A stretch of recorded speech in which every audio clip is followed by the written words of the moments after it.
نئے کپڑے دھوئے بغیر پہننا۔ رئیس الدین انڈیا سے پوچھتے ہیں کیا نئے کپڑوں کو بغیر دھوئے پہن کر نماز پڑھ سکتے ہیں؟ بعض لوگ کہتے ہیں کہ نئے کپڑوں کو بغیر دھوئے پہن کر نماز نہیں ہوتی۔ بھئی یہ بعض لوگ بالکل غلط کہتے ہیں۔ شریعت میں اصل طہارت ہے، جب تک ہمیں کپڑوں کے ناپاک ہونے کا یقین نہ ہو ہم پاک ہی سمجھیں گے اس کو، ورنہ تو ہر چیز کے بارے میں آپ سارا دن یہی بیٹھ کے سوچتے رہو کہ کہیں ناپاک تو نہیں ہے یہ۔ تو اس لیے کپڑوں میں اصل، بلکہ ہر چیز میں اصل یہ کہ وہ پاک ہے جب تک کہ اس کے ناپاک ہونے کا یقین نہ ہو۔ تو کپڑے آپ نے خریدے کیونکہ آپ کو یقین نہیں ہے ناپاک ہونے کا، تو آپ پاک ہی سمجھیں گے اور ان کو پہن کر اگر آپ نماز پڑھ لیں گے تو نماز ہو جائے گی۔ البتہ ویسے جو پرانے استعمال شدہ کپڑے ہوتے ہیں ان کو دھوئے بغیر پہننا ویسے ایک انسانی ایک طبیعت کے خلاف ہے۔ پتہ نہیں کس کس نے استعمال کیا اس کو، کیا کیا اس میں جراثیم ہو اور ناپاکی کا امکان تو بہرحال ہوتا ہے، تو کوئی احتیاطاً ان کو دھو کے پہن لے تو یہ زیادہ اچھا ہے۔ اور اس میں یعنی انسان کی جو نفیس لوگ ہوتے ہیں، صفائی پسند ہوتے ہیں، ان کے مزاج کے بھی زیادہ قریب ہے یہ بات۔ دوسری ماں کی اولاد محرم ہے یا نامحرم، یعنی سوتیلی ماں کی اولاد۔ میرے والد صاحب نے میری والدہ کی وفات کے بعد میری خالہ سے نکاح کیا۔ خالہ کے پہلے سے 3 بچے تھے، کیا ان بچوں میں سے میرا کسی سے نکاح ہو سکتا ہے؟ اگر نہیں تو کیا ان کے لیے ان کو مجھ سے پردہ کرنا لازم ہوگا یا نہیں؟ کامران شیخ انڈیا سے پوچھتے ہیں۔ بھائی یہ بچے آپ کے کزن ہیں، آپ کے والد کے تو یہ سوتیلے بچے بن گئے، لیکن آپ کے سوتیلے بہن بھائی نہیں بنے۔ وجہ اس کی ہے کہ ان بچوں کا باپ بھی الگ اور ان بچوں کی ماں بھی الگ۔ وہ بچے جن کا باپ ایک ہو یا ماں ایک ہو تو وہ تو محرم ہوتے ہیں آپس میں، لیکن باپ بھی الگ ماں بھی الگ، تو دونوں ہی الگ ہیں، تو پھر وہ نامحرم کہلاتے ہیں۔ لہذا ان میں اگر کوئی بچی ہے تو اس کو چاہیے بالغ ہونے کے بعد آپ سے پردہ کرے اور آپ کا ان سے نکاح بھی ہو سکتا ہے۔ مرد کے لیے بالوں میں ہیئر بینڈ لگانا۔ آصف صاحب کشمیر سے پوچھتے ہیں میں لمبے بال رکھنا چاہتا ہوں، اگر انہیں سنبھالنے کے لیے ہیئر بینڈ لگاؤں تو کیا یہ جائز ہوگا؟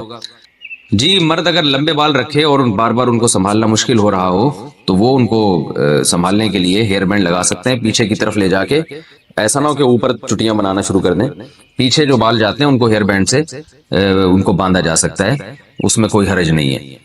رسول اللہ صلی اللہ علیہ وسلم نے جو ہے نا عورت کو حکم دیا ہے کہ وہ جب بالوں کی چٹیاں بنائے گی تو اگر وہ بال جب گوندے جاتے ہیں نا بہت اچھی طریقے سے، تو غسل جب عورت پہ فرض ہو جائے تو اس کے لیے بال کھولنا ضروری نہیں ہے، بس بالوں کی جڑ میں پانی پہنچانا ضروری ہے۔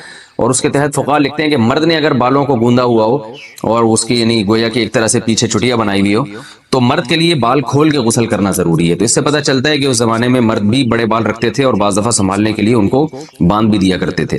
تو اس لیے اگر مرد نے بڑے بال رکھے اور کہیں بھاگنے دوڑنے میں مشکل ہو رہی ہے تو وہ ان کو عارضی طور پر ربڑ بینڈ سے یا کسی بھی چیز سے وہ ان کو پیچھے باندھ سکتے ہیں۔ اسپائنر میں کپڑے سکھانے سے کنگھالنے سے کیا پاک ہو جاتے ہیں؟ میری واشنگ مشین آٹومیٹک ہے، اس میں اسپائنر میں کپڑے کنگالتی ہوں، گندے پانی کے بعد صاف پانی بھی کافی دیر آتا ہے، کیا اس سے کپڑے پاک ہو جائیں گے؟ بنت شاہد کراچی سے۔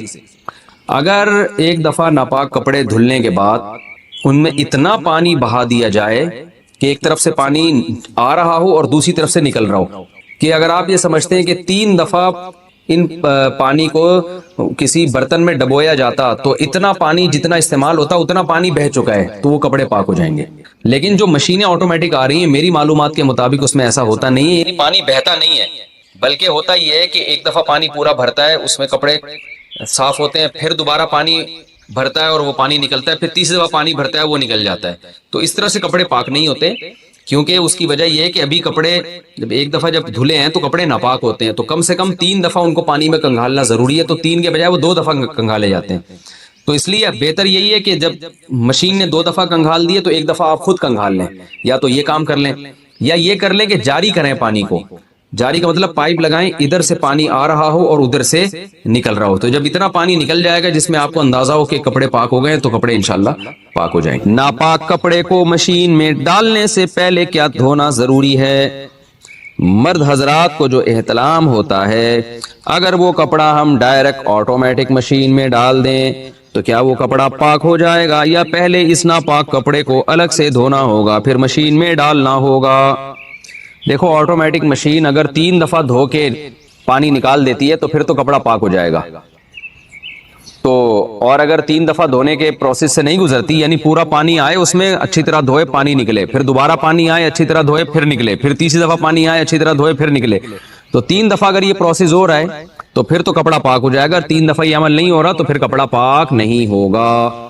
تو اس کے لیے بہتر یہی ہے کہ مشین نے اگر 1 یا 2 دفعہ یہ عمل کیا تو 1 دفعہ آپ خود کروا دیں مشین سے، مشین تو بٹن دبا دیں گے دوبارہ وہی کام شروع کر دے گی، یا پھر آپ مشین میں پانی بھر کے پائپ نکال دیں، وہاں سے پانی نکل جائے گا، تو یہ پروسیس تیسری دفعہ دھونے کا آپ خود کر لیں گے۔ لیکن یہ ضروری ہے کہ نجاست کے اثرات ختم ہو جائیں، تو یعنی اگر وہ نشان پھر بھی موٹا نشان لگا ہوا ہے اس کے اندر گندگی کا، تو پھر کپڑا پاک نہیں ہوگا، تو اس کو رگڑنا بھی ضروری ہے تاکہ وہ نشان ہٹ جائے۔ ہاں رگڑنے کے باوجود بھی ہٹ نہیں رہا تو پھر پاک ہے، بہت زیادہ بھی وہمیوں کی طرح نہ رگڑنا شروع کر دیں، تو مردوں کے جو کپڑوں پہ ناپاکی لگ جاتی ہے نا، تو 1 دفعہ اس کو بس 1 دفعہ رگڑ دیں اچھی طریقے سے، اگر وہ نشان دور ہو جائے ٹھیک ہے، نہیں دور ہو تو وہ معاف ہے۔ لیکن وہمی لوگ جب یہ مسئلہ سنتے ہیں تو وہ صبح سے لے کے جو کپڑا رگڑنا شروع کرتے ہیں وہ پھر مر جاتے ہیں، ان کو بس وہم ان کا ختم نہیں ہوتا، تو بس ہلکا پھلکا سا 1 دفعہ احتیاطاً رگڑ دیا بس کافی ہے، نشان چلا گیا ٹھیک ہے، نہیں چلا گیا تو بھی ٹھیک ہے، اور اگر بغیر رگڑے ہی نشان چلا گیا تو نور لنا نور، سبحان اللہ۔ ٹب سے نہائیں تو اس سے کیا ہم وضو کر سکتے ہیں؟ گھر میں باتھ روم میں نہانے کا بڑا ٹب ہے جس میں 180 یا 200 لیٹر پانی آتا ہے، وہ ٹب اگر پانی سے بھرا ہوا ہو تو اس میں 1 دفعہ وضو یا غسل جنابت کرنے کے بعد دوبارہ اسی پانی سے وضو یا غسل کیا جا سکتا ہے۔ شیرینہ خان: بھائی ٹب میں اگر آپ نے غسل ایسے کیا کہ ٹب کے اندر بیٹھ کے غسل کیا پھر تو اب نہیں ہو سکتا اس سے کچھ بھی، تو ہاں اگر ٹب سے ایسے پانی لے لے کے اپنے اوپر ڈالتے رہے ہیں جیسے مگے سے جو تمیز سے اسی طرح ہی نہایا جاتا ہے کہ ٹب کے اندر بیٹھ کے نہیں نہایا جاتا، بلکہ ٹب سے پانی لے کے جو ہے وہ اپنے اوپر ڈال رہے ہیں، تو پھر تو اس ٹب سے آپ نے غسل بھی کیا، جو پانی بچ جائے وضو بھی کریں یا پہلے وضو کر لیں، ویسے غسل کے بعد وضو کی ضرورت نہیں ہوتی، لیکن سنت غسل یہی ہے کہ پہلے وضو کریں پھر غسل کریں۔ اور اگر جاری ٹب ہے اس کے اندر بیٹھ گئے اور نلکا کھول کے پانی اس سے نکل کے جا رہا ہے، آپ نہا رہے ہیں اور پانی بہ رہا ہے، تو پھر اس میں غسل بھی جائز ہے اور اسی میں وضو بھی جائز ہے۔ بالٹی میں کپڑے کیسے پاک کریں؟ بالٹی میں ناپاک کپڑے پاک کرنے کا طریقہ بتا دیں، نیز اگر نجاست معلوم نہ ہو کہ کہاں لگی ہو، نہ نشان ہو، تو کیا حکم ہوگا؟ عرفان شکور دبئی سے: دیکھو پہلے جہاں نجاست لگی ہے اس جگہ کو دھو کے صاف کریں، اور اگر پتہ ہی نہیں چل رہا تو اندازے سے دھو لیں کہ اس جگہ شاید لگی ہوئی ہو، اندازے سے بھی دھو لیں گے، اللہ قبول کر لے گا انشاءاللہ۔ باقی یہ کہ بالٹیوں میں پانی، بالٹی میں تو جب کپڑے ڈالے جائیں ان کو اچھی طرح رگڑا جائے، اور پھر کم سے کم 3 دفعہ، جب پہلے یعنی جب تھوڑا صابن نکل گیا نا اس کے بعد کم سے کم 3 دفعہ بالٹی میں کپڑا ڈال کے نیا پانی لے کے نچوڑا جائے، یعنی کپڑے بالٹی میں ڈال دیے پھر سب کپڑوں کو نچوڑیں، پھر دوبارہ پانی میں ڈال دیں، یعنی بالٹی میں پانی بھرا ہوا اور نیا پانی اس میں کپڑے ڈال دیں، پھر پھر کپڑے نکال کے اچھی طرح نچوڑیں، پھر تیسری دفعہ بالٹی کو پانی سے بھریں، اس میں کپڑے ڈال دیں اور پھر اچھی طرح نچوڑیں۔ تو میں یہ عرض کر رہا تھا کہ جب انسان اللہ کے دین کی طرف آئے نا تو دین کی مٹھاس وہی چکھے گا جو کشتیاں جلا کے آئے۔ البتہ اس میں ایک چیز نوٹ کرنے کی ہے کہ آدمی اپنا حلیہ ایسا نہ بنائے جو عجوبہ بن جائے، یہ ٹھیک نہیں ہے۔ بعض لوگ یونیورسٹیوں میں، میں نے طلبہ کو دیکھا ہے دین کی محنت کی دعوت دے رہے ہیں، کام کر رہے ہیں، لیکن اپنی ڈریسنگ ان کی ایسی ہے، اتنی بڑی بڑی پگڑیاں پہنی ہوئی ہیں انہوں نے اور ایسے چوغے جبے شامیانے۔ کالج کے کچھ لڑکوں سے میری ملاقات ہوئی چند سال پہلے، میڈیکل کالج میں وہ دین کی دعوت کا بڑا اچھا کام کر رہے تھے، لڑکوں کو، لبرل سیکولر لڑکوں کو دین کی طرف لا رہے تھے۔ تو رات کو میری ان سے ملاقات تھی، ان کے پروفیسر صاحب بھی موجود تھے، وہ لڑکے بھی موجود تھے۔ میں نے ان لڑکوں کا لباس دیکھا، پورا 4 آدمی ایک قمیض میں بڑے آرام سے آ سکتے تھے۔ بعض لوگ پہنتے ہیں نا بڑے بڑے جبے کبے، عجیب سا، پھر پگڑی بھی ماشاءاللہ اڑن تشتری لگ رہی تھی مجھے، وہ نہیں ہوتی جو خلائی ہم نے دیکھی، اتنا بڑا پگڑا۔ بھائی ہوتا تھا کسی زمانے میں لوگ بڑی بڑی پگڑیاں پہنا کرتے تھے، بڑے بڑے لباس پہنا کرتے تھے، اب کلچر نہیں ہے۔ آپ کیوں نمونہ کیوں بن رہے ہو سوسائٹی میں؟ عجیب سی چیز کیوں نظر آ رہے ہو آپ نے دیکھا ہوگا ابھی بھی کچھ لوگ پیلے کپڑے پہن کے گھوم رہے ہیں، ہوتا ہے نا، وہ تو خیر خاص مزاروں کے لوگ ہوتے ہیں، لیکن نارمل میں نے بھی دیکھا ہے، سمجھدار آدمی ہوگا عجیب ٹائپ کے کپڑے پہن رہا ہوگا۔ تو میں نے انہوں نے کہا کوئی نصیحت کریں ہمیں، ان کا خیال تھا میں ان کو بولوں گا نماز پڑھو، روزہ رکھو، وہ تو بےچارے پہلے ہی پڑھ رہے ہیں۔ میں نے ان سے کہا دیکھو آپ کی جو ڈریسنگ ہے نا، اس ڈریسنگ سے لوگوں کو ہوگی وحشت۔ لوگوں کو کیا ہوگی؟ وحشت سمجھتے ہیں؟ لوگوں کو یہ ڈر ہوگا کہ ہم نے اگر ان کی دعوت کو قبول کیا، دین پہ چلے، تو ہم بھی کیا بن جائیں گے؟ اس ٹائپ کے۔ اور میں نے کہا یہ والی ٹائپ جو ہے نا یہ سوسائٹی میں، انہوں نے کہا یہ سنت لباس ہے۔ میں نے کہا لباس میں کوئی سنت نہیں ہے، خوب سمجھ لو۔ دیکھو اسلام چونکہ قیامت تک کے لیے آیا ہے نا، اگر وہ ایک ڈریس فکس کر دیتا تو وہ ڈریس ہر قوم میں پھر سوٹیبل، ہر قوم کے لیے سوٹیبل تھوڑی ہوتا۔ ہمارے نبی اگر شلوار قمیض کو کر دیتے کہ یہ میری سنت ہے، ناروے والے پہن لیتے شلوار قمیض -20 اور 30 میں، ہے بھائی. دفتروں کا ڈریس الگ ہوتا ہے, لڑنے والے فوجیوں کا ڈریس الگ ہوتا ہے, مزدوروں کا ڈریس الگ ہوتا ہے, دولہے کا ڈریس الگ ہوتا ہے. تو اسلام نے بلا وجہ کی پابندیوں میں جکڑا ہی نہیں ہے. خام خام اسلام تو اخلاقیات سکھاتا ہے, بھائی چوری غلط ہے, یہ غلط ہے. تو ڈریس کے بارے میں چند ہدایات دی ہیں جن کا اخلاقیات سے تعلق ہے. نمبر 1, پراپر ڈریس ہو, سمجھ رہے ہیں, ادھورا نہ ہو کہ جسم ہی نظر آ رہا ہے اس میں. جیسے کوئی خاتون باریک لباس پہنتی ہے, پوری کھال نظر آ رہی ہے اس میں, یا اس کی پنڈلیاں کھلی ہوئی ہیں, اس کے سلیو لیس کپڑے پہنی ہوئی ہے, یہ کیا ہے, ناجائز ہے بھائی. اس لیے کہ ڈریس تھوڑی ہے یہ تو 2-4 اسٹیکر ہیں آپ نے لگا لیے. خواتین کے لباس میں پیسہ بہت لگتا ہے, لباس نہیں لگتا. یعنی خواتین کے کپڑوں میں آج کل کپڑا نہیں لگ رہا, پیسہ بہت لگ رہا ہے. حالانکہ پیسے سے زیادہ کپڑوں میں کپڑا لگنا چاہیے نا, کیا خیال ہے بھائی؟ تو کپڑوں میں کپڑا لگ نہیں رہا, پیسہ لگ رہا ہے. یعنی 2-4 چیتڑے رہ گئے لیکن مہنگے اتنے ہوں گے وہ. تو شریعت نے فوکس کیا بھائی لباس پورا ہونا چاہیے, ایک بات. نمبر 2, اتنا چست نہیں ہونا چاہیے کہ آپ کے جسم کے سطر جو ہے آپ کی شرمگاہ نمایاں ہونا شروع ہو جائے, اس سے لباس کا مقصد فوت ہو جاتا ہے. تو گورے تو ان چیزوں کا خیال نہیں کرتے. 2-4 ہدایات دے دی ہیں شریعت نے. عورت کو حکم دیا کہ اس کا گھر سے جب باہر نکلے گی تو پورا جسم چھپائے گی وہ. باقی شریعت نے اس کو کس پہ چھوڑ دیا, کلچر پہ. تو میں نے ان سے کہا کہ اب ہمارے کلچر میں ایسی ڈریسنگ نہیں ہے. تو لوگ بولیں گے کہ یار یہ کیا ہے, یعنی میں اگر دین پر آ گیا تو مجھے بھی اتنی بڑی پگڑی پہننی پڑے گی. تو آپ کیوں عجوبے سے لگ رہے ہو؟ جیسے یونیورسٹی کالج میں سب جیسے رہ رہے ہیں تو آپ سوسائٹی میں اسی کا ایک فرد بن کے دین کی دعوت دو نا. خلاصہ یہ کہ نمونے مت بنو.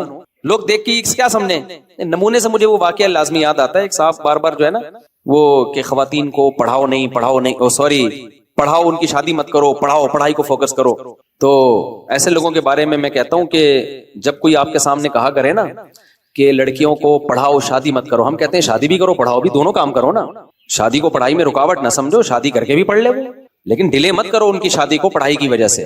تو جب بھی کوئی آپ کے سامنے کہا کرے نا ایسی بات کہ پڑھائی کو فوکس کرو شادی کو فوکس نہ کرو, تو ان سے کہے کہ کاش آپ کی اماں بھی پڑھائی کو فوکس کرتی, شادی کو فوکس نہ کرتی, تو آپ جیسے نمونے پیدا نہ ہوتے. آپ کی اماں کو بھی چاہیے تھا کہ پڑھتی ہی رہتی, بہت بڑی اسکالر بن جاتی, کم از کم آپ جیسے نمونے مارکیٹ میں نہیں آتے. تو یار یہ فیس بک کی دنیا بھی, یوٹیوب پہ کمنٹس کی دنیا بھی بڑی عجیب ہے. کچھ لوگ نا بہت ہی الٹے کلپ لا رہے ہوتے ہیں, پھینک رہے ہوتے ہیں نا, تو نیچے لوگوں نے ان کا بڑا مذاق اڑایا ہوا ہوتا ہے. تو ایک کمنٹس آج کل بہت چل رہا ہوتا ہے, پتہ نہیں ایک خاص آئی ڈی سے وہ کمنٹس جاتا ہے, اس میں یہ لکھا ہوتا ہے کہ اس قسم کی لوگ صدیوں میں پیدا ہوتے ہیں. اس قسم کے لوگ, اب پہلی جملے سے تو لگے گا یار کوئی عظیم انسان ہے.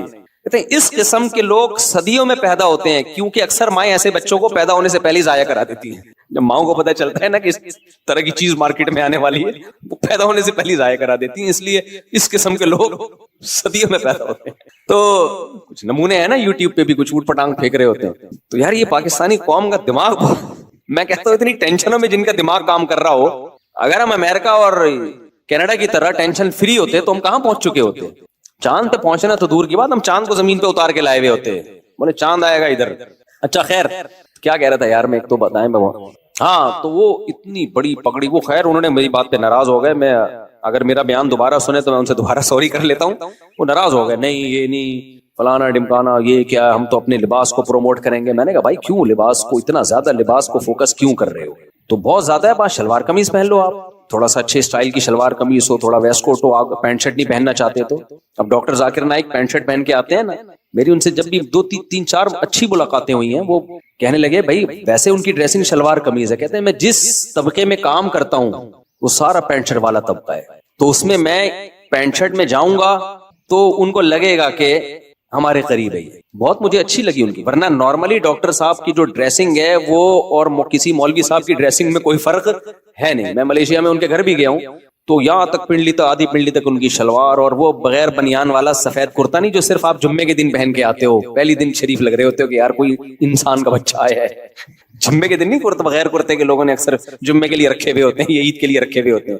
اب تو وہ بھی گئے. تو میں شلوار قمیض ہی کو زیادہ بہتر سمجھتا ہوں. یہ میری ذاتی رائے ہے, کسی کو اس سے اختلاف بھی ہو سکتا ہے.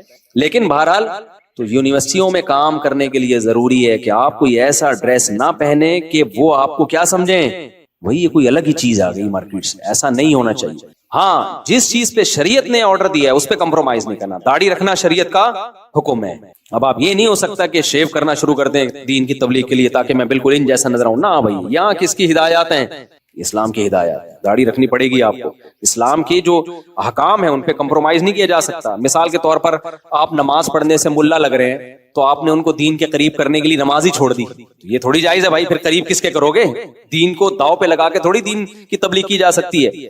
لیکن ایسا رویہ ان کے ساتھ رکھنا جس سے آپ نمونے لگو ان کی نظر میں. اتنی بڑی پگڑی، ٹھیک ہے ایک زمانے میں مسلمانوں میں رواج تھا، جتنی بڑی زیادہ پگڑی ہوتی تھی نا اتنا زیادہ کوئی سردار سمجھا جاتا تھا، اور سرداروں میں اب رواج ہے بھی تو جہاں ہے وہاں پہنے. ہم بڑی پگڑی کے خلاف نہیں ہیں، ہم کہہ رہے ہیں جہاں رواج ہے، جیسے بلوچوں میں، بعض سندھی پنجاب کے علاقوں میں بڑی بڑی پگڑیاں پہنتے ہیں، وہاں رواج ہے، وہاں برا بھی نہیں لگتا، بلکہ وہ جتنی بڑی پگڑی ہوگی لگے گا اتنا بڑا سردار ہے. تو شریعت میں کلچر کی بلا وجہ کی مخالفت کا حکم نہیں ہے، کلچر ہی کو فالو کرنا چاہیے جب تک وہ کلچر شریعت کے خلاف نہیں ہے. لوگ ہر چیز میں کلچر کے اگینسٹ چلتے ہیں، بالکل غلط ہے بھائی.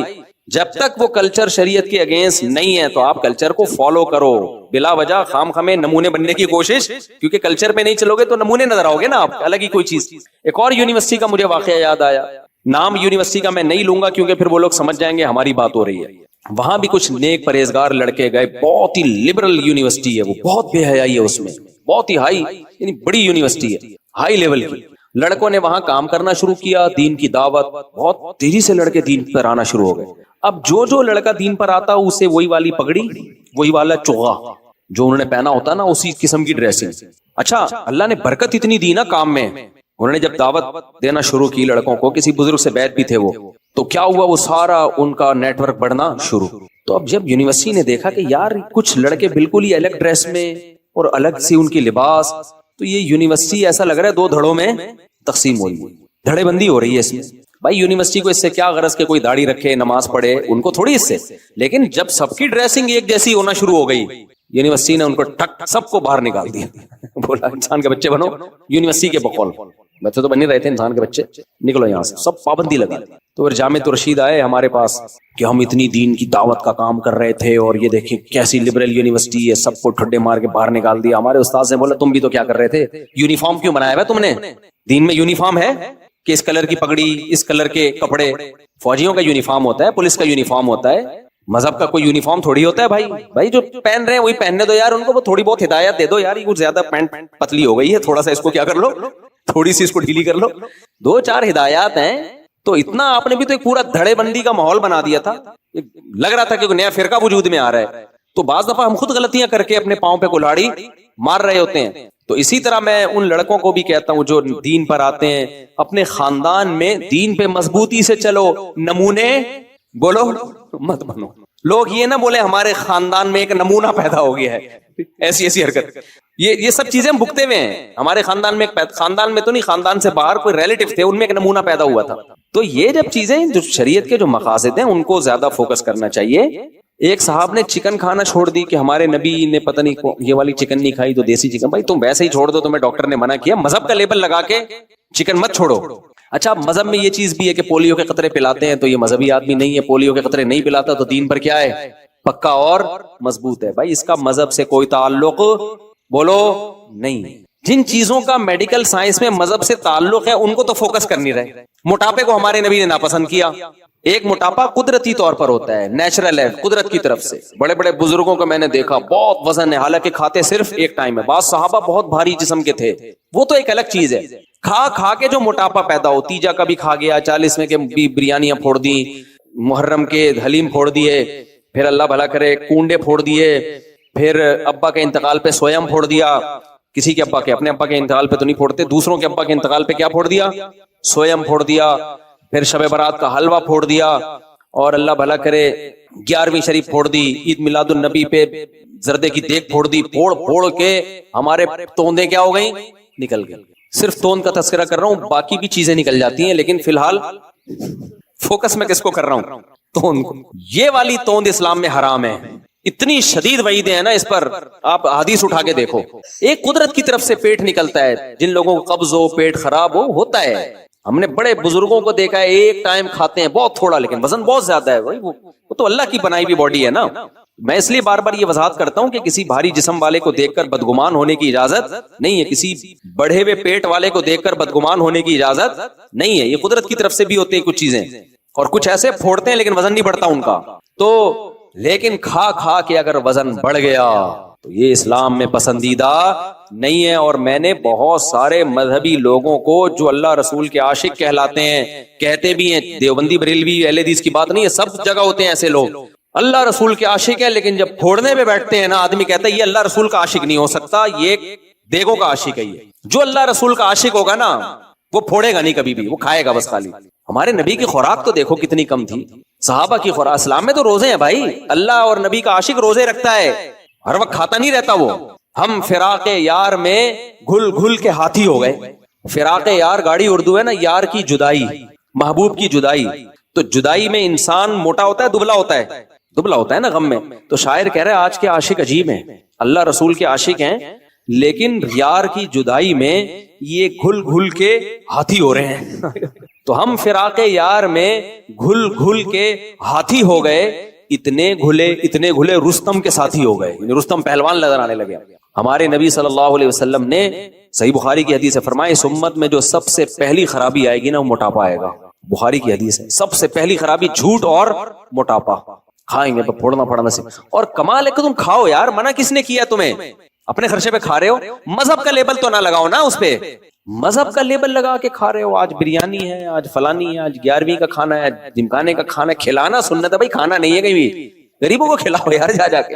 کھانے میں تو روزے ہے, اپنے لیے روزے, نبی نے اپنے لیے روزے پسند کے لیے, دوسروں کے لیے صدقے پسند کیے, صدقہ دیا کرتے تھے آپ. تو اپنے لیے تو نبی نے روزہ پسند کیا ہے, تو ہمیں بھی اپنے لیے روزہ رکھنا ہے. دوسروں کو کھلانے والے کو نہیں سنانا کہ آپ نے دعوت کی, غریب کو بٹھایا, کم کھانا سنت ہے. وہاں یہ موقع نہیں ہے, سمجھ رہے ہو. سخاوت کا تقاضا یہ ہے کہ وہاں بولو کھاؤ. میں سعید انور کا ذکر کرتا ہوں نا, بہت نیک آدمی, اللہ ان کی عمر برکت دے. ہم حج پہ, اب کھانے سے پہلے یہ تھوڑی بتایا جائے گا کہ کم کھانا سنت ہے. وہاں تو سخاوت کا تقاضا ہے بھائی کھاؤ یار. ہاں ابھی کوئی کھانے کی محفل نہیں ہے, ابھی میں بتاؤں گا کہ کم کھانا سنت ہے, زیادہ کھانا سنت نہیں ہے. لیکن جب میں دعوت کروں گا تو پھر سخاوت کا تقاضا ہے, شریعت کا حکم ہے لوگوں کو کھانے کی ترغیب دو. بھائی کھاؤ, لنگر ہے. کیونکہ اگر میں وہاں ترغیب دوں کہ یہ میں نے آپ لوگ کے لیے کھانے کا انتظام کیا, لیکن یاد رکھنا کم کھانا کیا ہے, لوگ کہیں گے یار یہ دعوت کے تکلف کی آپ کو ضرورت, یہ پھر کنجوسی کہلائے گی. وہ بھائی سعید انور بڑے, اللہ ان کو عزت دے, ہم حج پہ تھے تو بھائی سعید انور کا بیان تھا, میں سامنے بیٹھا ہوا تھا, بھی بڑا اچھا بیان کر رہے تھے, میں بھی سن رہا تھا. بیان کے آخر میں انہوں نے کم کھانے کے فضائل سنائے. کم کھاؤ, اتنا کم کر دیا کہ اتنا میں بھی نہیں کرتا کم نا, بہت زیادہ کم کر دیا. کم کھاؤ, کم کھاؤ, کم کھاؤ, بہت انہوں نے کم کھاؤ کم. وہ ناراض نہیں ہوتے, ان سے بے تکلفی ہے, خوشی ہوں گے یہ بات سن. کم کھاؤ, اتنا کم کر دیا نا انہوں نے. اب جیسے بیان ختم ہوا کھانا لگ گیا, میں بیٹھا ہوا ہوں نا ایسے کر کے, بھوک بھی لگ رہی ہے ٹائٹ والی, حج میں تو آپ کو پتا ہے بھوک لگتی ہے. تو لوگ مجھے کہہ رہے ہیں کھائے نا. میں نے مذاق کیا, میں نے کہا سعید بھائی نے کھانے کے قابل چھوڑا کھائے یار. میں نے کہا اس قابل چھوڑا ہی نہیں ہے کہ, میں نے کہا سعید بھائی یہ بیان کھانے کے بعد کرنے کا تھا, کھانے سے پہلے کرنے کا. میں نے کہا کیا کھائیں یار, کھائیں گے لوگ دیکھیں گے مولوی صاحب خود عمل نہیں کر رہے, ابھی سعید بھائی نے اتنا لمبا بیان کیا. تو ہر چیز کا ایک موقع ہوتا ہے نا. کھلانے میں تو یہی ہے بھائی, کھلاؤ کھلاؤ کھاؤ آپ لوگ. ہم سعید بھائی کو پتہ نہیں تھا بیان کے فوراً بعد کھانا ہے, شاید ورنہ اتنا لمبا بیان نہ کرتے ہو.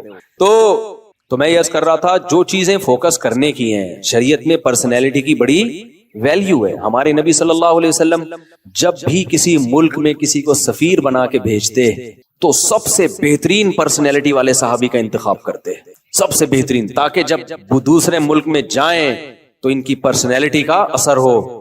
بادشاہ دیکھے بھائی کوئی بندہ آیا ہے بات کرنے کے لیے. سفیروں میں اس کی پرسنالٹی بھی دیکھو. آرمی میں جو کمیشن آفیسر جس کو بھرتی کیا جاتا ہے نا, اس کی پرسنالٹی کو بڑا جج کیا جاتا ہے, کیونکہ عزت میں ان چیزوں کا بڑا دخل ہوتا ہے. نیچرلی انسان اس کی